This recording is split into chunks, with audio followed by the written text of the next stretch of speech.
Hello everyone, welcome to this Stop the War meeting entitled Hands Off Greenland, Stop Trump's Wars, US Military Out of Britain. This discussion today and the actions we will take as a result are crucial and urgent. Trump's recent attack on Venezuela has shown us that we are in a no-holds-barred world.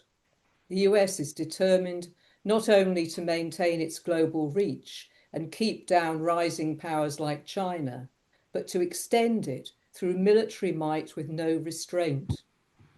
The US now acts with complete impunity, and Trump is clearly the biggest threat to world peace. We stand in solidarity with Venezuela and its president. Can I ask people to please mute yourself? Please mute yourself when you come in the room, okay? Thank you very much. As Starmer fails to oppose and resist Trump's expansionism, it's essential that we put pressure on our government to say no to the US military machine here in Britain. There are 10,000 US service people in Britain and 13 US bases. We're calling on our government to expel all US military personnel from Britain, to close the bases, and to oppose the descent into a world of brutality and war.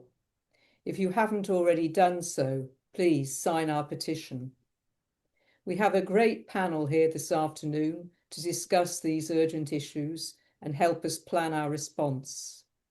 First of all, I'm delighted to welcome Yanis Varoufakis. Globally renowned as a thinker and activist, Yanis is an economist and former finance minister of Greece. He is also the Secretary General of DiEM25, a pan-European political party that he co-founded in 2016, and he is also a co-founder of the Progressive International. Welcome, Yanis. Thank you so much. Thank you so much for having me. The Stop the War Coalition, the campaign for nuclear disarmament, activism to counter the warmongering, which is now becoming essentially the main narrative of our media, has never been more prescient and more pressing than it is now. Setting aside Greenland and Donald Trump, the European Union, together with the United Kingdom, are a serious threat for world peace. And this is why we in the United Kingdom and in Europe, we have a duty to oppose this warmongering. You know, Europe and Britain are on a war footing, our ruling classes are. The German government, a year ago, released an app that helps people locate their nearest bunker as part of a program, official program, for making citizenry war capable. I'm not saying that. This is what they're saying in their leaflets. In Sweden, a 32-page pamphlet was entitled If Crisis or War Comes. It's a similar idea of getting people ready for war. Similarly, in Finland, an application like that of the German government has been downloaded countless, thousands, millions of times in Finland and in Sweden. Your people in Britain, you read the Daily Telegraph, the Daily Mail, even the Guardian, and you're being prepared for war in the Shetlands, in Norway, somewhere. With Starmer, and one of the first things he did was to shift billions from international aid to buying weaponry from Donald Trump, from the United States. It was Biden first, but then Donald Trump. The European Union ditched its, I have to admit, hypocritical Green Deal, but it ditched it for what? What is the growth model now? If you ask the people in Brussels, what is your growth model? The answer is military Keynesianism. They won't put it in those terms, but this is what they are talking about, the rearm Europe. This is not simply something that they are telling us is essential in order to defend Europe, goodness knows from whom, but it is their growth model. The President of the European Council argued that the key to unlocking Europe's chronically low level of investment is the arms industry, for goodness sake. You know, the Financial Times, the New York Times, Corriere della Sera published long-form articles featuring war game scenarios where Russia, with China's backing, invades Norway's Arctic islands. Is it any wonder that Donald Trump says, okay, well, I'll have Greenland in order to protect myself from all that? Now, setting aside genocidal Israel, I'm not going to even start on the cranking up of the death machine that Israel has been doing now for the last 70 years. You have Trump bombing Iran, Syria, Nigeria, Venezuela, Yemen. I'm sure I've missed out countries. Casually talking about taking over not just Greenland and the Panama Canal, but also Canada. There is a pattern here that doesn't have anything to do with Trump. Even if Trump never existed, it would still be here. Analysts, because, all that military-industrial complex comes hand in hand with think tanks and analysts and university professors, and they're all talking about the Thucydides trap, the idea that, supposedly, poor Thucydides, he would have, he's probably spinning in his grave. The idea that, when a new power is coming up like China, then of course the hegemon has no option but to clash with the, this is all of course rubbish. This is not what Thucydides said. This is not a lesson, the one lesson of the Peloponnesian War. If speaking as a Greek, it's much more likely that we have the Oedipus trap as opposed to the Thucydides trap of making moves, in other words, like Oedipus' dad, Laius, aimed at preventing a crisis, moves which tragically exacerbated.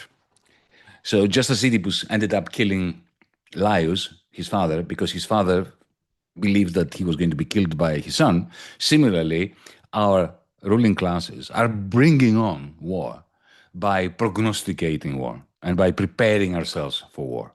And it's only the, movements like yours, like ours, that can put an end to this madness.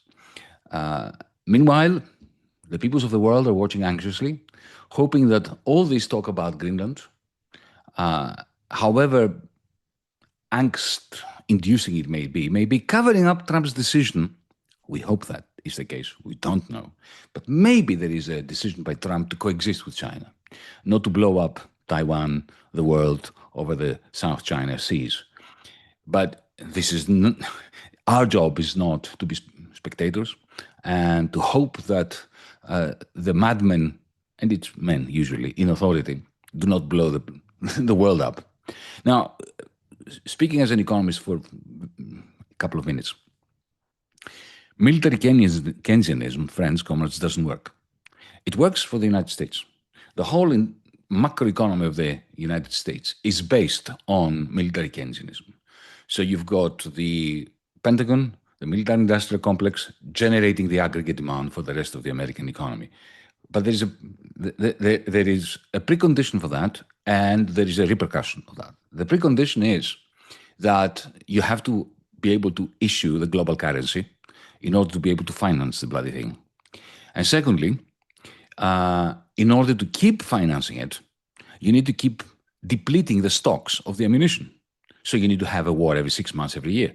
This is why the United States is such an imperialist. That's why they have waged one war after the other since 1945. They can't stop. It was the Korean War, the Vietnam War, the invasion of Iraq, the invasion of Afghanistan, bombings also of different places, Libya and Ukraine and all that. Now, is that what the United Kingdom and the European Union aspire to? Firstly, they can't do it because they do not issue the world currency. Secondly, let's say they did. Is this the model that we want here in Europe of maintaining a level of aggregate demand in our capitalist economies through effectively becoming killing machines and blowing up countries in Africa, in Asia, in West Asia, and the Middle East, and so on? I submit to you that, I don't need to submit to you, we're absolutely united on this. No. Having established that military Keynesism cannot work and should not work, allow me to make the point that the radical centrists, well before Trump appeared on the horizon, have been responsible for what we are experiencing today. I heard Mark Carney, the former governor of the Bank of England, the former governor of the Bank of Canada, and currently the Prime Minister of Canada. You heard that speech in Davos. It sounded reasonable until you read in between the lines, when he said that, well, you know, American hegemony and the multilateral international rules-based order was fake. That's interesting. By the way, the BBC never reported that. That part of the speech was not reported by the BBC. And he adds that, but at least, you know, the reason why we went along with that was because the United States, America, was providing us with public goods. And I thought, what were the public goods that they were providing us? And one of the things that he said was, of course, absolutely mad. He said, financial stability. Yeah, right, as if 2008 never happened. And then crisis resolution mechanism. What? Has he never heard of Palestine? You know, the ethnic cleansing which is going on now for decades. It wasn't Trump that started that. It wasn't Trump that started the genocide. It was Biden. Trump simply comes along with the mentality of a realtor to do something about that. So I will finish off with the way that Mark Carney started his speech. Remember, he said that according to Havel, the regime in Czechoslovakia was illegitimate because store owners would put up a sign saying, you know, workers of the world unite, but they didn't believe it. I very much feel that he's right on that. And this is why the communist regimes collapsed without much popular resistance. Well, our task should be to give meaning to workers of the world unite against war. Meaning that we believe, with institutions that help us maintain belief in it. Thank you. Thanks very much indeed, Yanis. Thank you. So, moving on to our next speaker, that's Paul Rogers. Paul is Emeritus Professor of Peace Studies at Bradford University, and he's also Global Security Consultant with the Oxford Research Group. He has written or edited 26 books, and maybe more now, and his knowledge and principled analysis is invaluable for the peace movement. Paul, over to you. Thank you very much indeed, Kate, for those kind words. I hope I can live up to them. What I'd like to do is follow on pretty directly from Yanis. I think particularly the importance of standing back beyond Trump. Trump and what he stands for is hugely significant, but that is in the context of a world which is already in serious trouble. The way I would see it is we have three big challenges, all of which interact. One, obviously, is the whole militarism, the whole security element that Yanis talked about so well, in the sense that it's something we forget. It's always there. It has great power. The second, obviously, is a world economy which is not delivering.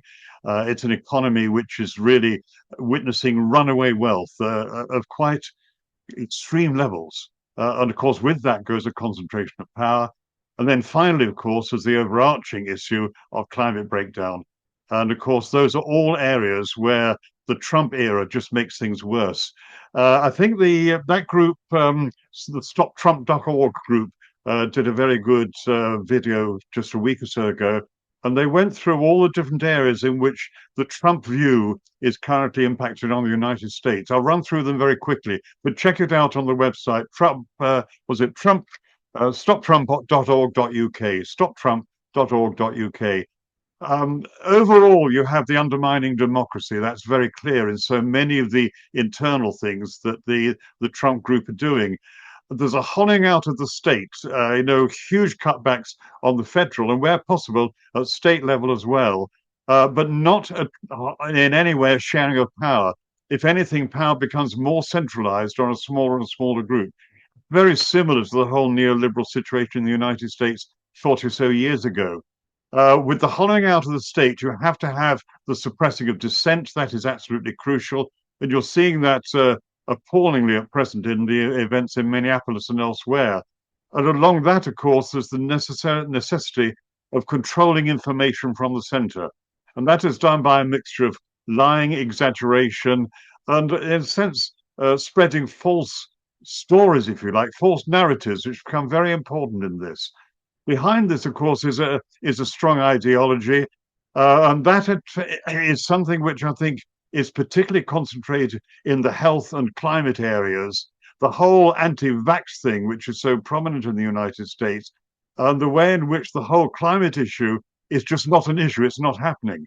Because, of course, one of the basic problems with the neoliberal system, it cannot handle an issue like climate change, where you have to have very strong action, coordinated intergovernmental action, long before the real threats emerge. And so basically a neoliberal system can't do that.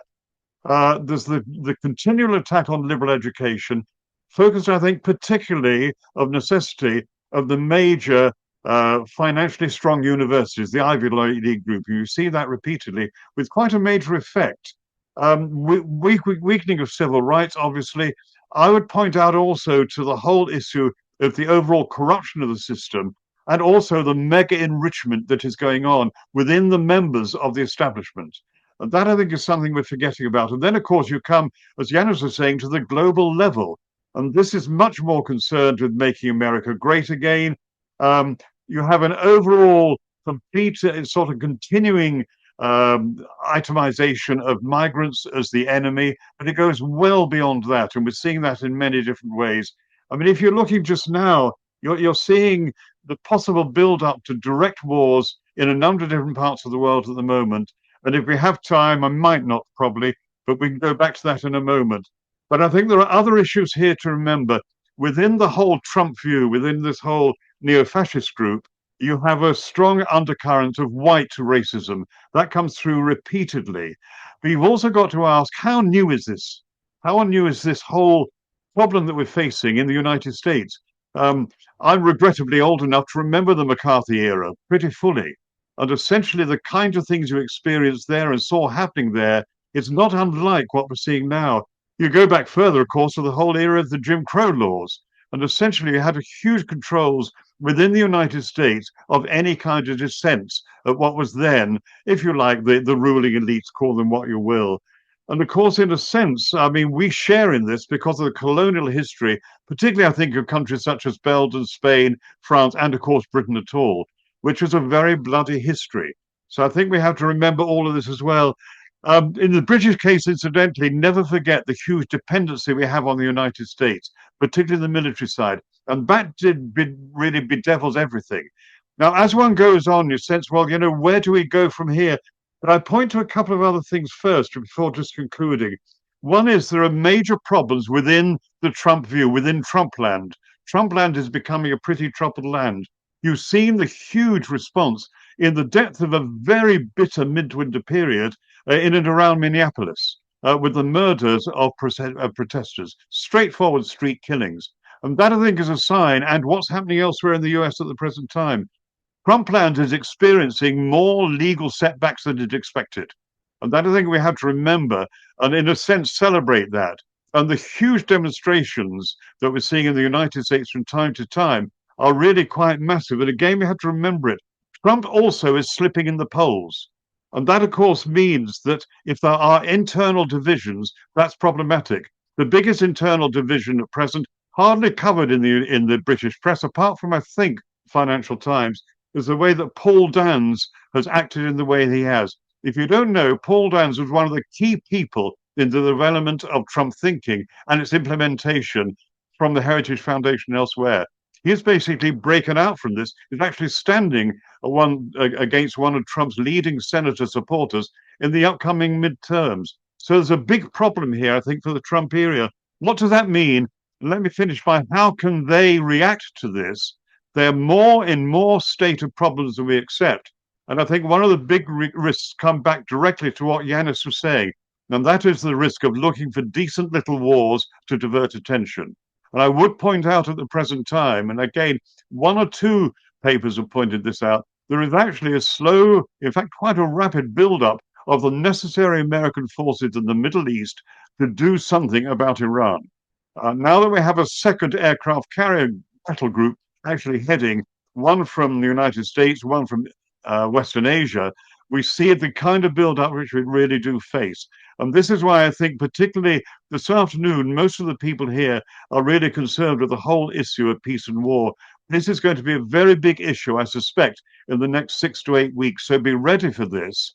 But do also, I think we always have to remember it's a daunting situation we're in. Really, it takes you right back to the Cuban Missile Crisis and the Western severity. But this is a time when we actually had to remember the possibilities that are there and how important the role of each of us individually is. On that basis, I think we have a heck of a lot of work to do over the next few months.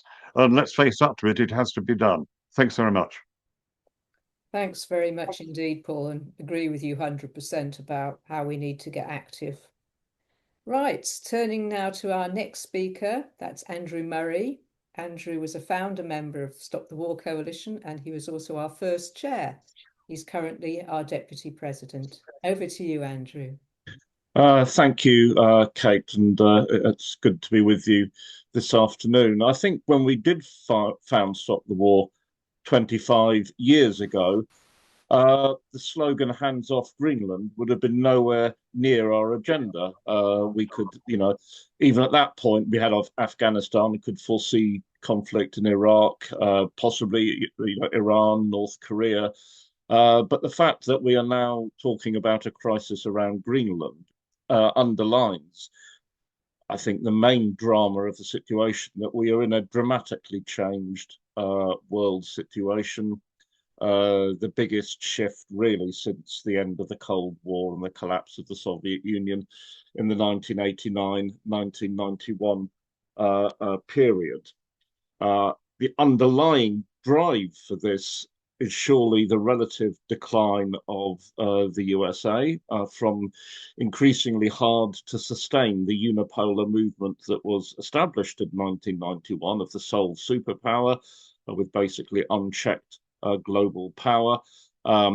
Its decline is mainly relative to the ascent of China, and it's obviously been deepened by the worldwide crisis since 2008.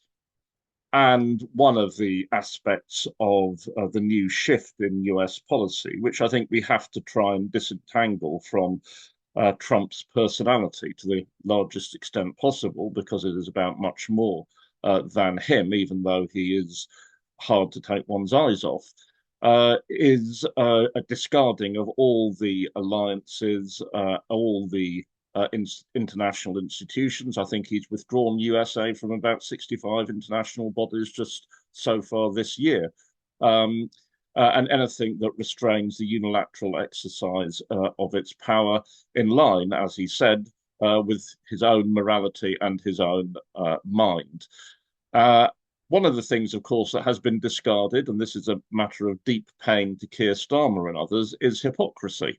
That he is brazen about what he is doing and why, and that when George Bush would go to war behind camouflage about weapons of mass destruction or fighting for democracy or so on, which was very convenient for those like Tony Blair that wanted to align with him, now Trump simply says, we're going into Venezuela to make the regime entirely subordinate to us for oil. They're not interested in actually backing the beloved tools of Western liberalism like Chado in this case. It's a brazen exercise of power. And you can see that with the Board of Peace he's assembled. I mean, a more grotesque collection of international leaders could hardly be imagined. There's very few Europeans involved. One of them, of course, is Tony Blair. And it's ironic that the British government says, well, we couldn't take part in this because an invitation's gone to Putin. I imagine much of the rest of the world was saying we shouldn't take part because Tony Blair is on it. That Tony Blair is on the Board of Peace, of course, makes satire entirely redundant. Now, there's various aspects we can see being worked out of this new shift in US policy.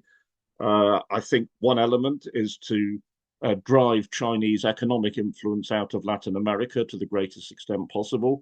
The national security document, this is a little notice detail that the US issued towards the end of last year, said in Latin America that the US expects economic primacy and it expects to get state contracts throughout Latin America on a non-competitive basis. Well, again, pretty brazen as to what's going on. I believe the drive to buttress the far right, the semi-fascist or outright fascist right across Europe, is not merely an ideological posture of the Trump administration. It is also trying to break up the EU into its constituent states to prevent the emergence of a power bloc that could be a cohesive challenger in the world. There's also clearly a drive for spheres of influence, something that has never been accomplished peacefully in the history of capitalism and imperialism. I know that the Foreign Office in Britain, in London, are desperately anxious that when Trump goes to Beijing in April, he doesn't completely cut a deal with Xi Jinping in which he will say, you get out of Latin America and you can do what you want with Taiwan. So the dangers of war there are absolutely clear. So we're now in a world, as other speakers have already said, of brigandage, looting, conflict on a global scale. I think it is mitigated by two things. One is where Trump meets or thinks he might meet sufficient resistance, he does back down. And secondly, he has so far, at any event, displayed a reluctance to actually put American troops into harm's way in any of his conflicts, whether it's Venezuela, the threat to Greenland, Iran, bombing Nigeria, whatever. Because after Iraq and Afghanistan, that would substantially split his popular base in the US itself. He prefers tariffs, the promiscuous use of tariffs that are brandished around, imposed and withdrawn on a dizzying basis, and sanctions. So over the last week, coming from Davos, we've seen virtually the obituaries written for the traditional Atlantic alliance, and there is definitely an unraveling. How far it will go, we cannot be sure yet. But I think it's important for the anti-war movement to resist any temptation to line up with supposedly civilized Europe against the US with all its illegalities and bullying. Because the main reason that Europeans don't want Trump to get Greenland, at least by force, is because it would rupture NATO and it would imperil their main project at the moment, which is keeping the Ukraine war going. So it's not from any point of view of defending legality, because just a week earlier, Starmer and others had shown how indifferent they were to that when they failed to really condemn the kidnapping of the president of Venezuela and his wife. Obviously, we need to focus on the policy of the British government and how we are to best campaign against it. So far, until this last week, at any event, Starmer had been a world leader in subservience to Trump, even though he was really getting almost nothing from it. The trade deals he talks about have not even been signed, much less implemented. Americans are trying to renegotiate them already. But it does reflect the degree to which, more than any other country probably, American military intelligence and security power is embedded in the British state. And even if there was a will to try and replace it, it could not be managed for a long time. As other speakers have said, we're in the throes of a massive remilitarization, which has already seen virtually the end of Britain's overseas aid budget, will surely cut much closer to home, is already, as we're proposing to rise to 5% of GDP from 2% over the next decade. And the war psychosis accompanying it, with British generals and admirals and so on saying we have to prepare for conflict with Russia, despite there being no evidential basis for such a conflict being threatened or intended at all. We also need to be aware that Britain, it was said by John Healey, the Defence Secretary, towards the end of last year, Britain is NATO first, but not NATO only. Global Britain is still a position which the ruling class indulge in. We have our aircraft carrier was parked in Tokyo recently, conducting exercises with Japan, reminiscing about the alliance against Russian imperialism of the first years of the 20th century, as if there hadn't been a whole history of Japanese imperialism, not to mention British imperialism in that part of the world in the century or more since. And there was the AUKUS deal, which Britain with Australia and the United States are escalating the arms race in the Pacific. So British imperialism is not merely a subservient appendage to the US, nor is it a law-abiding,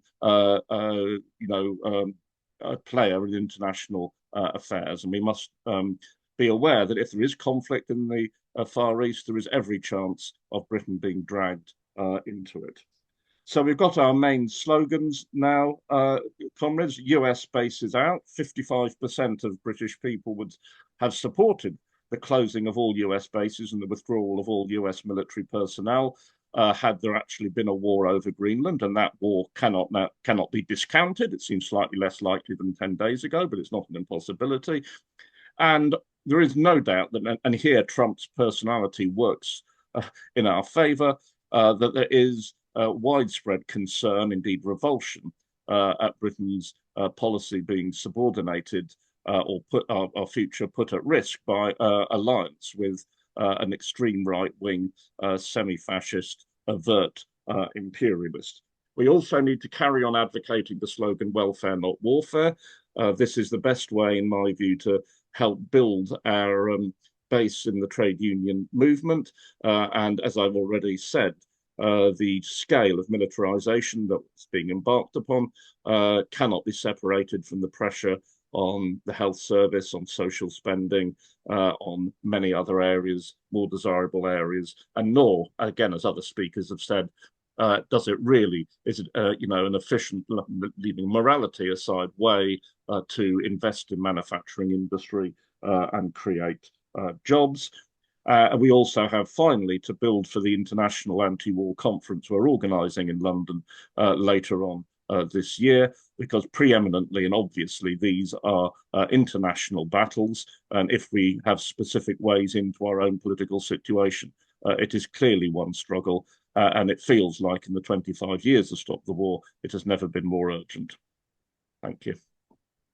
Thanks very much, Andrew, and thanks for highlighting some of those actions that people can take. I can see there in the chat there is a link to not only the European Peace Conference, but also a link there to sign up to the petition about kicking the US military and their bases out of Britain. So please act on those. Our final speaker now is well known to all of us, Lindsey German, a founder member and long-standing convener of Stop the War. Welcome, Lindsey. Thanks very much, Kate, and thanks to all the previous speakers, and thanks to everybody for coming to what I think is a very important meeting. I wanted to start, I mean, other speakers have covered a very big area of ground. I wanted to start with actually the comparison with 25 years ago, because when you think about when we founded Stop the War, which was after the events of 9/11 and the determination of George Bush and Tony Blair to go to war in the beginning of the war on terror, which was initially to Afghanistan, one of the reasons that the European powers became so angry with Trump this week, and certainly it was the thing that provoked Keir Starmer to real, obvious public criticism of Trump, was the accusation that the NATO powers somehow hadn't carried the full burden of the Afghan war. And of course, if people remember, 25 years ago, of course, NATO did invoke Article 5 in order to say it would come to the aid of the United States, having been the victim of a major terrorist attack.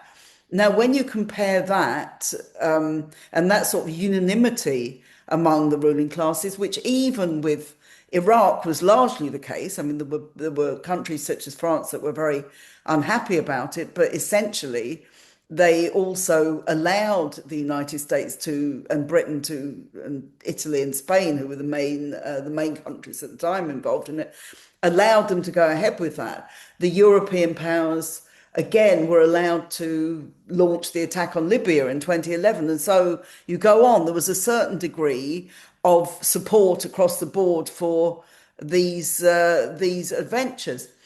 But when you look at them, firstly, you find that all of them in different ways were failures, and that therefore, Afghanistan in particular, it's true that hundreds of British troops died and many more were injured. It's true that other European troops died, but it's also true that they had to leave Afghanistan completely defeated. And we saw the return of the Taliban, which was the people who were supposed to be the enemy in the first place. So those were failures, but also it shows the growing tensions over the cost of arms spending, the cost of wars in places like Ukraine, which the European powers, including Britain, are very, very committed to, and the failure of foreign policy strategy over these years. So I think you're seeing all those different things now when you look at the Greenland crisis, a crisis which suddenly the European powers think this can be the end of NATO. It can mark a complete change from, Trump had been putting pressure on NATO over increasing its level of GDP spending on arms, which also had been the case for Biden. But this was something really new, that it could be an invasion of a country which actually itself had a kind of colonial relationship to a NATO power, which was Denmark, and which was responsible for its foreign policy. So you can see this big difference that took place, and you can also see that we're entering a new phase of not just the decline of the post-Second World War structures like the UN and the increasing sidelining of them by Trump, and obviously the Board of Peace is an attempt to do that. But you're also seeing the massive cost now of maintaining levels of defence in quite an obscene way, which will be massively to the cost of working class people in Britain, in Germany, in France, in all the major European countries. So that is a big change as well. And the point that Paul Rogers made earlier, that neoliberalism cannot deal with climate change, it won't invest the kind of the not just the money, but the kind of serious political attempts to deal with the question, actually shows again the contrast with the militarism that they are prepared to invest in. And actually, if you look, for example, at Greenland, I mean, one of the main reasons for Trump wanting to go in there is precisely because of the melting of the polar ice cap and the fact that that allows more routes through the Arctic Circle. So you've got all this going on. You've also got Trump's strategy documents, the defense strategy document, which very, very clearly states a number of things. His corollary of the Monroe Doctrine, and seen very, very clearly with his bombing and kidnapping of the president of Venezuela. And obviously the real concern of the United States about particularly Chinese investment in large parts of Latin America, the attempt on Greenland. But I think we should be aware that none of this means that there is going to be, that we won't see very much of Trump, or he'll just be concentrating on the Western Hemisphere. This isn't going to be how it works. And he will still be concerned about what is going on in the Pacific. He will still be involved in bullying and trying to tell the European powers what to do. And actually, one of the things in the strategic document is precisely the point that he wants to encourage the far-right parties across Europe to get stronger, to take over governments, to be able to pose a complete alternative to the politics of Starmer or Macron. So he's very, very clear about what he wants to do there. And I think we should be under no illusion as well that there isn't going to be a kind of, sudden withdrawal of bases from Ramstein or from Lakenheath or from any of the other kind of places. So what you're seeing is, and when you look at Mark Carney's speech, it's not a speech which says we need a different kind of foreign policy. It's a speech which says every country's got to be more like Trump. Trump's standing up for, make America great again.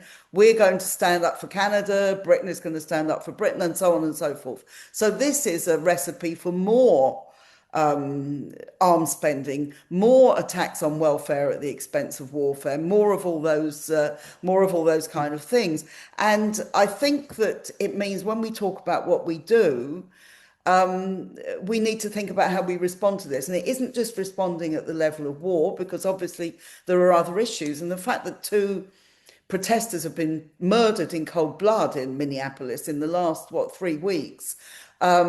The fact that these far-right ideas are being propagated by Trump and his allies across Europe and further afield, also we have to bring into the equation, because they're part of what Stop the War has always stood for in terms of opposing racism and Islamophobia and opposing attacks on civil liberties. So we've got a huge challenge on our hands with all these different things going on. What does it mean for what we do as Stop the War and for anti-war and peace campaigners? I think firstly it means the point that Andrew said about we have to in every way try to break our government and its policy from what the United States is doing. And this idea of the special relationship is clearly shredded, really. It's clearly only in the minds of the people who want it to happen, rather than having any connection with reality. So I think we have to do that. I think we have to constantly campaign against the increase in defence spending and in favour of more money on education and hospitals and dealing with climate change and overseas aid and all these other kind of things. The peace conference in June, which Andrew referred to, I think is of crucial importance in terms of rebuilding a European anti-war movement which can fight against these imperialist adventures. So all of those, I think, are of crucial importance to us. And I think as well, we have to remember that one of the issues we have to try to do is to bring the different campaigns that we have together, and also to bring the people from the Palestine movement into these wider questions about opposing NATO, about breaking the special relationship, as well as having solidarity with Palestine. We have the demonstration on Saturday. We have our own AGM and public conference in March, and we have the June conference as well. And we finally, what we would like people to do is sign the petition, get US bases out of Britain. There's absolutely no reason for them to be here except the worst possible reason, and get the military personnel, over 10,000 of them, out of Britain as well. So I think if we do those, we can begin to build a much bigger movement which can confront the major challenges that we have ahead. Thanks very much, Lindsey, and thanks for really setting our priorities out there. If people look in the chat, you can see there's a link if you want to help grow the anti-war movement in your union. So Andrew was talking about the importance of that and the welfare, not warfare slogan that we have. So please do click that link there to sign up. So now we have time for Q&A. So I'm going to ask people to raise their hands electronically if they would like to speak. And then that will come into my vision, hopefully.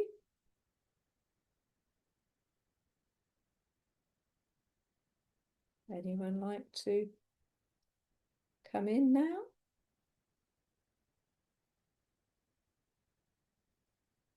Otherwise, it's a short meeting, isn't it? Okay. Pete Webster, unmute yourself.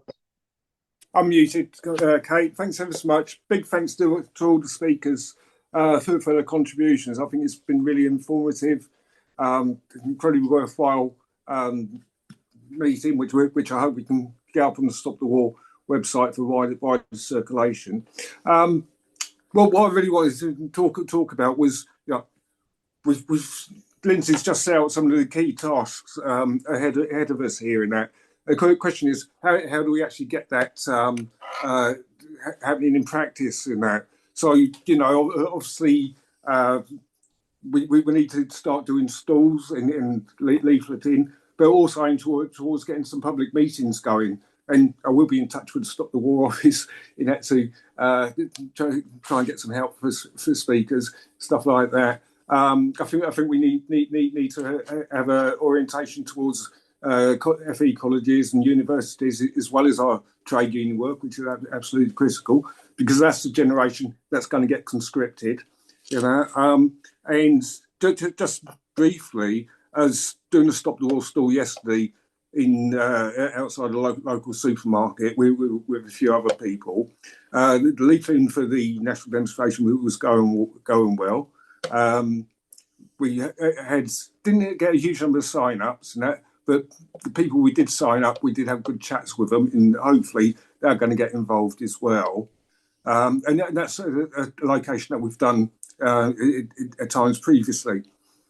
In contrast, on Friday, I was also leafleting for the demonstration on the 31st with a couple of other PSC activists outside the university campus, which is close by. And we actually done it on Friday afternoon. We'd never done it at that time before, and normally do it in the morning. But actually, it was a very good response. And that there was lots of students coming past. There's a big major hospital down the road, lots of workers coming off shift, so on and so forth. There's actually more traffic there than outside the supermarket. So the point I'm trying to make there, I think we have to be, well, one, we obviously know in our localities where good places are, but I think it's also opportunities to find new places to actually, raise the profile, to leaflet, to poster, to organise meetings, so on and so forth. And that. So don't be conservative about these things. And that. Just think outside the box and find places. And that. There's certainly the mood's there in there. And that you can feel that. Very little hostility, a lot of indifference, of course, but again, a lot of people clearly concerned about the world situation as it is now. Thank you very much. Thanks very much, Pete. Thank you for those great examples of activity for local groups. Yeah, great. And if people want to have speakers for their meetings, just get in touch with the office and we'll be happy to arrange speakers to come up or down or wherever you are. Right, turning to our next speaker, the Comrade 829862. Would you like to unmute yourself? Hello, yes, my name's Jenny, and I just want to thank all the speakers and the gentleman who spoke just now. Very interesting speakers. And it reminds me that on the 15th of May is the International Day for Conscientious Objectors. And I think raising people's awareness about the potential, as Pete, I think it was, who just mentioned that. I think that might be something that's well worth working on, because then it brings it home to people, even if they don't think that they will be conscripted themselves. It could be that they have children or grandchildren who are of that sort of age. And it's just bringing it home, I think, is something that's quite a way of mobilizing people with a bit of luck. Okay, thank you. Thanks, Jenny. Great point about CO's Day there. It's an opportunity for us. I'm not seeing. Chris Nynham, over to you. Thanks, Kate, and thanks to all the speakers, for very interesting input and analysis. And I think one of the points that a number of you made is very important to underline, which is that, horrible though it is, what Trump is doing is ultimately a response to the decline of US imperialism, to problems that he has and that the Americans have on a world scale in terms of primarily their economic challenge coming from China. And one aspect of that, one kind of product or result of that, is that this stripping away of imperial aggression from any kind of justification, from any rationale, from any ideological underpinning. If you think about it, the wars in Afghanistan and Iraq and Syria and Libya and so on, although they did generate a lot of opposition, they were couched in various different forms of humanitarian rhetoric or democratic rhetoric, which gave them some element of legitimacy. What the kind of naked, open, might is right that's on display here is terrifying on the one hand, but it's also creating an enormous amount of concern and opposition and anger around the world. And I think we have to factor that into our sort of strategic calculations about what we can do in response. I think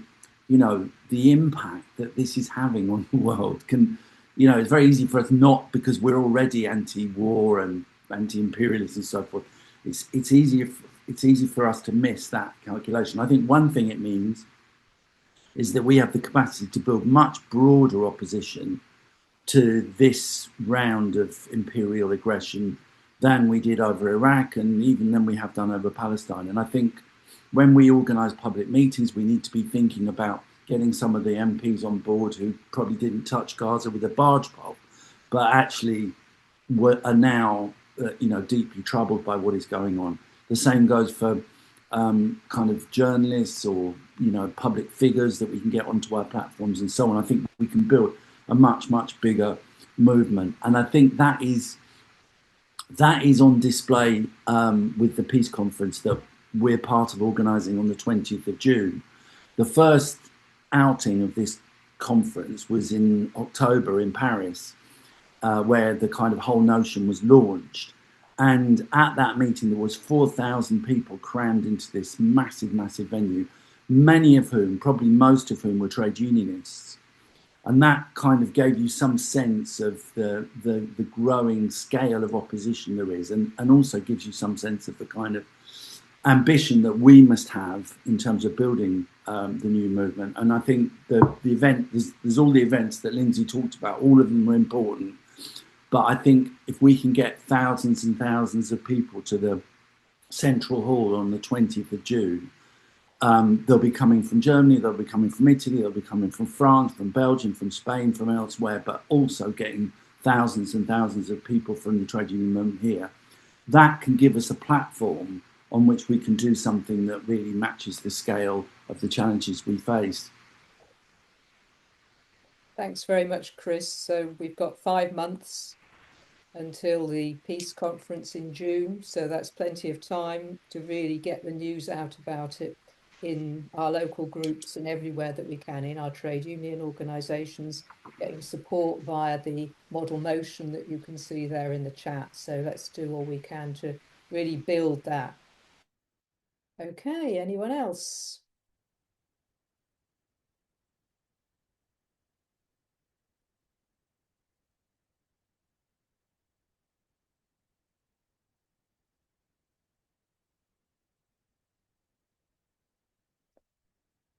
Nobody? Do any of our speakers like to come back on anything? Oh, I've got Jenny again. Jenny. Hello, yes, something occurs to me.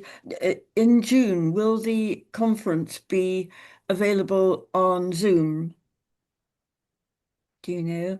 Okay, well, I don't think so, but maybe someone else can let us know about that. Come back on that. Okay, Tor, do you want to unmute? Yeah, my name's Tor Justad. I'm based up in the Highlands of Scotland. We just finished with our being snowed in up here, but anyway, we're clear of it now. And I'm involved, I'm chair of a group called Highlands and Islands Against Nuclear. So we're very involved in what's going on up at Dounreay at the nuclear site. But we're also very concerned about the links between civil nuclear and military nuclear, which I think has gone off the radar to a certain extent. And I think it's something that needs to be considered in terms of, any opposition to war in the future, because those links are actually strengthening. The current government has actually admitted that there are strong links there, whereas in the past it was always denied. So we need to keep an eye on that. I also it's more of a sort of question to the coalition is what actions are happening in Scotland in particular. There were some meetings up in Inverness, which is my nearest city, and some years ago now, and we had an active group here, but not so much recently. So really just any information about what's happening in Scotland and whether anybody else has views about the dangers posed by the increase in nuclear spending on the civil side, but also obviously Trident is being upgraded and all the rest of it. So it's linked into the whole build-up of militarism, but these are specific things which this government is introducing. So these are the points I wanted to raise. Thank you. Thanks very much, Tor, and I'm sure Lindsey will come back at the end about activity in Scotland. But just to say, I agree with you 100% about the not only the dangers of civil nuclear power, which are extreme, and I'm sure we pretty much all will be opposing that, but also you're right that the government has now been absolutely explicit about the way in which spending on civil nuclear power is subsidizing the military nuclear program. So you're absolutely right to raise awareness of that. Lauren, over to you. Yeah, hi everyone, and thank you. It's been a really interesting discussion. I just wanted to sort of make a quick point. I don't know if it's already been mentioned about the Together Alliance demonstration on March the 28th. Going to be a really important one to build for. We're having a local one on Saturday, the February the 14th as well. So we're busy getting organised and going into places of worship and sports events and around sort of educational institutions and stuff as well, and trying to get the word out there and really trying to build the sort of campaign against the far right. And as Lindsey was saying, you know, the dots between sort of the rearmament and the drive towards imperialism, and then obviously the scenes that we're seeing in America and stuff, the importance of sort of making people join those dots together. And obviously Welfare Not Warfare campaign as well is going to be really important. So yeah, having a big sort of mobilization in Bristol to sort of build for that campaign, and hopefully the Saturday 28th of March will be a really big one in London. Thanks very much, Lauren.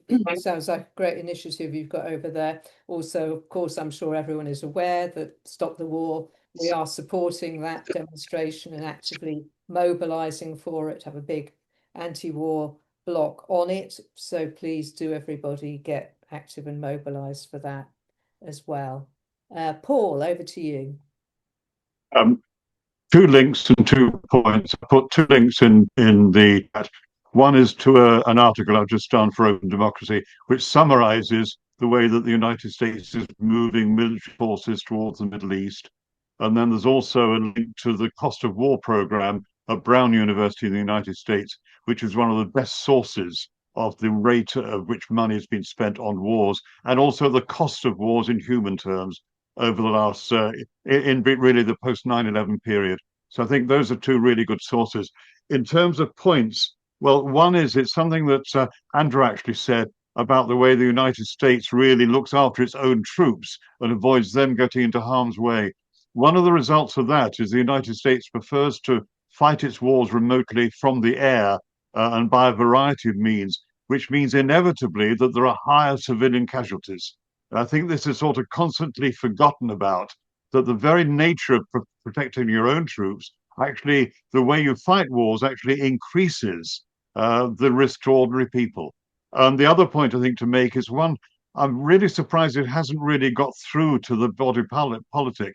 And that's a speech that Trump made about 2.5, 3 weeks ago, in which he announced that the United States military budget was going to increase by over 50% in a single year.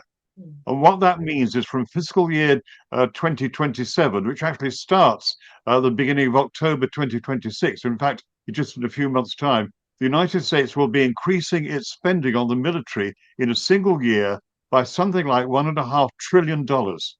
That's a huge increase, but it really hasn't struck home with many people. We are in an era of rapidly increasing militarization by the world's leading military power.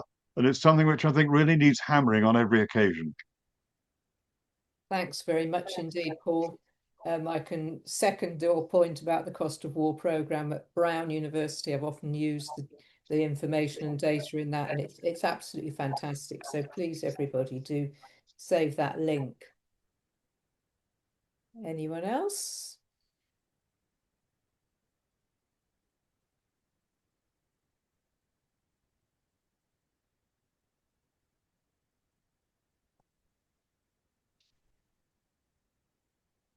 Okay. Lindsey?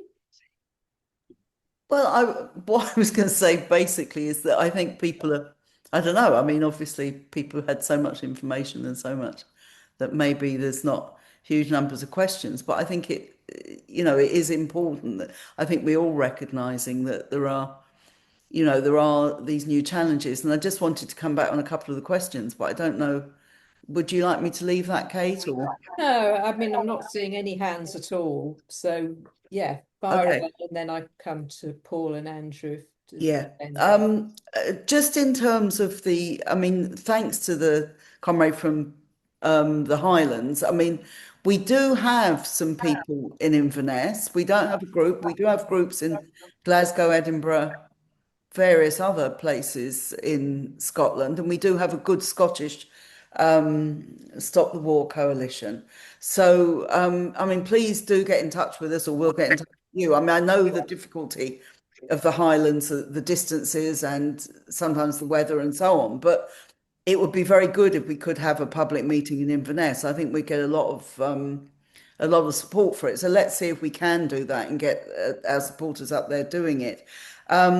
And just to respond to Lauren's point about the Together demonstration, yeah, we're involved in the organising and planning of this demonstration, which is against the far right, and there's an attempt to get a big united demonstration in response to the very worrying mobilisation that Tommy Robinson had in September last year. So we will be mobilising for that. And I think these things feed very easily into anti-war work, peace campaigning and so on. So, again, we'll have this on our website and people can look at it there. I just wanted to sort of make the final point, which is that I think people are, if you look round the world, you can see that people are becoming more frightened about what's going on, becoming more aware of it. And I think it is a time when we can launch much bigger campaigns than perhaps we've done in recent years. And the Ukraine war has always been very difficult for us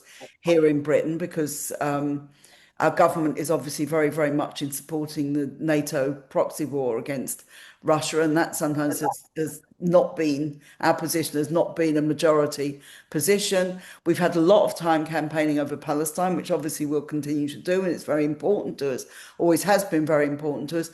But I think it's also important we recognise this new phase in the anti-war and peace struggle, which is going to be very much centred not just in what happens in Europe, but it's going to be a big issue for the people of the whole of Europe in terms of their living standards, in terms of conscription, in terms of all these sorts of things. So just to say, I think we do need to get organised, and that the peace conference in June, please do what you can. By the way, the NEU executive, the teachers union, met yesterday and unanimously agreed to support it, as have a number of other unions, or where it's going through the process of getting those. So we do see it as well as an important trade union mobilisation, because the trade unions are going to have to be at the forefront, as they have been in previous mass campaigns, of opposing what the government is doing. So thanks very much, Kate. Thanks very much, Lindsay. Now we've got Sheila, who's put your hand up. You've got a quick contribution there. Oh, now look, you're all putting your hands up just when we started the closing session. Okay, I'll take Sheila and then Graham, and then if Lindsay, if you want to come back on anything they've said, you come back. Sheila.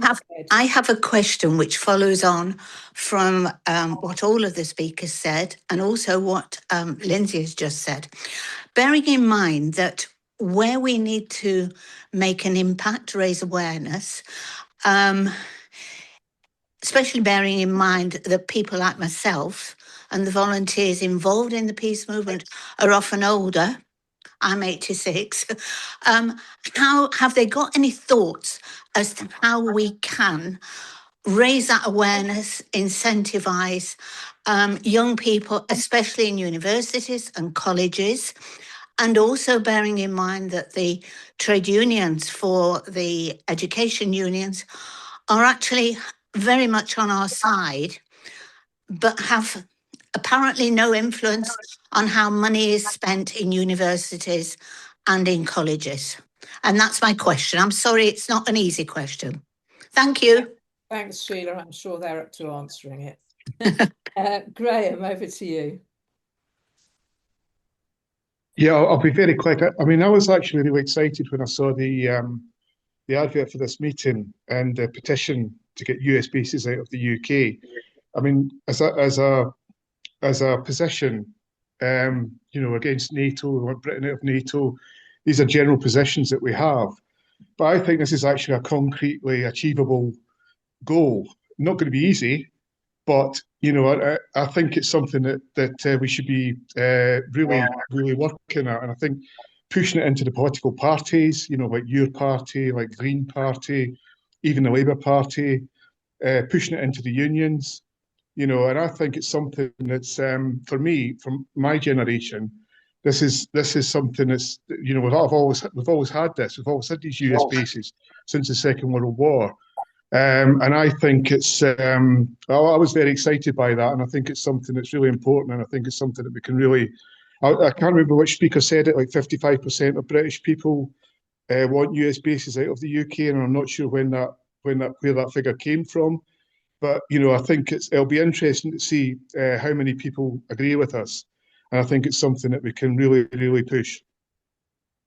Thanks, Graham. Of course, we've got them closed before. Look at Greenham Common Air Base, just to name one. Okay, right.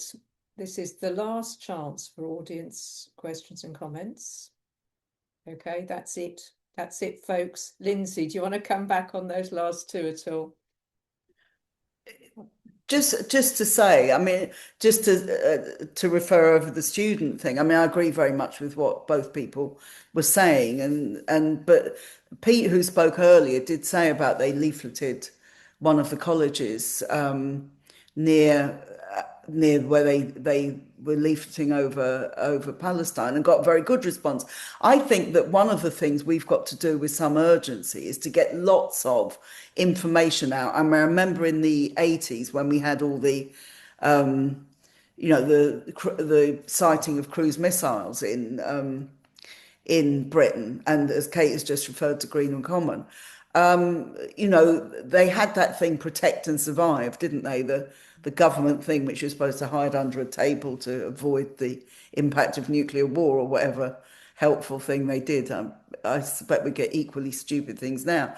But actually, there was a very good thing called protest and survive. And there are all sorts of different, very imaginative ways of highlighting about the effect of nuclear war, but obviously the effect of arms spending. And people have no idea how much this is going to affect future spending, which is already under huge attack in this country over schools or the NHS. People have no idea how much.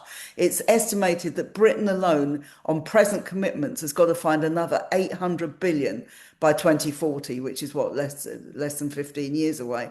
And that will have a massive impact. So, yeah, I think we've got to get to young people. I think we're all aware that we need young blood and we can't all get around as much as perhaps we did.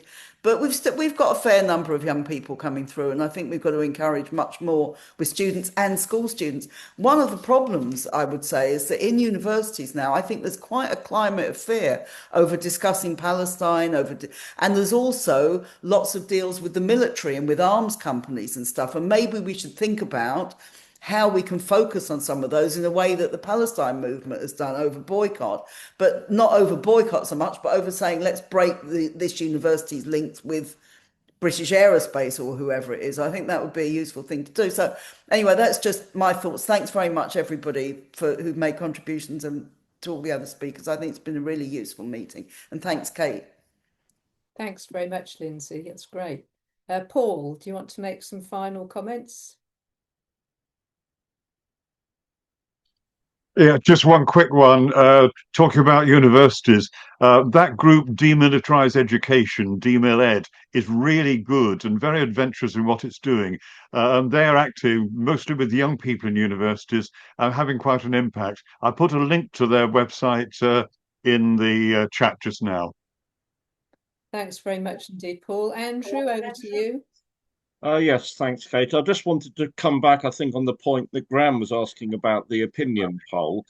This was a poll that was conducted, I think, about 10 days ago as to whether the British public would support the eviction of American military bases in the event of an attack on Greenland. And 55% either strongly agreed or agreed. and that included big majorities, unsurprisingly, of Labour and Green voters, but also a small majority of Tory voters, and even a substantial minority of Reform voters. So it shows the breadth of support this demand has.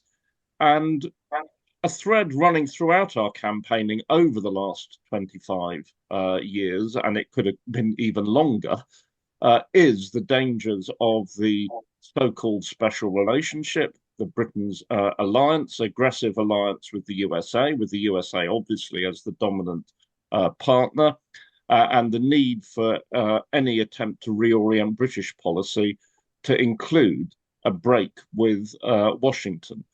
I don't think there's been a time in that period where there has been broader support for that, coming from all sorts of directions, including a lot of Liberal Democrats and so on, who are simply appalled at Trump's conduct overall, to those who are now waking up to the fact of the dangers of American domination and indeed its penetration of core functions of the British state. So I think the petition Stop the War has launched is very timely. It needs to be backed up with all sorts of mass actions, and including taking this demand into the trade unions for a break with a special relationship, which has not only underpinned nearly all the wars of aggression that we've seen this century and beyond, but also helps underpin the whole crumbling system of neoliberalism worldwide, which has caused so much damage and devastation. So I think the iron is certainly heating up, so it's time for us to strike. Thanks very much indeed, Andrew. Thanks, everybody. I think that was a fantastically useful and interesting meeting. Thanks to our speakers. Thank you to you, the audience and participants. That's just great. And as all our speakers have said, there is a lot for us to do. Please do it in your trade unions, other organisations, and of course do organise those local Stop the War meetings and get speakers there and get the message out. So thank you all for coming. See you again soon.